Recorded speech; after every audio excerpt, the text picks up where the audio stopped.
I'm here with Dr. Jingli Ma, and today we're going to talk a little bit about asthma. Asthma is very common chronic inflammatory airway disease, can affect anyone, and they're characterized by recurrent wheezing, cough, and chest tightness. And most people have shortness of breath during the time.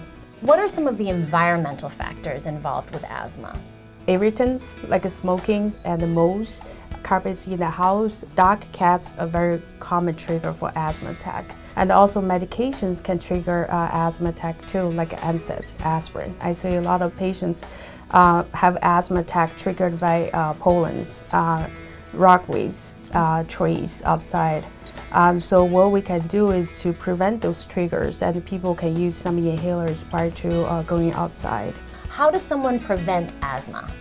So firstly is to avoid the triggers. If they can't really avoid triggers, they need to take some medications like rescue inhalers even before they're going outside. And also, depending on the severity of asthma, they need to take the basic inhalers they need to take before they go outside. So should people with asthma exercise? Definitely.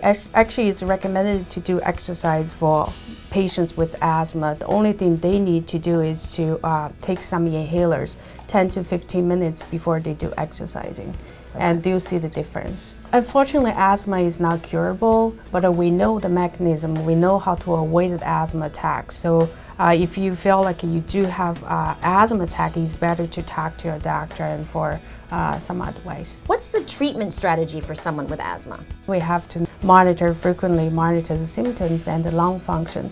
The second important thing is patients need to know the plan and when to take the medications and how often they need to take the medications. The third very important factor is to avoid the triggers like we discussed before. Have there been some new advances as far as treating asthma? It's really recommended to use inhalers with correct techniques. Like it's recommended to use air chamber with the medications so the patient can absorb more medication after 1 to 2 puffs of those inhalers.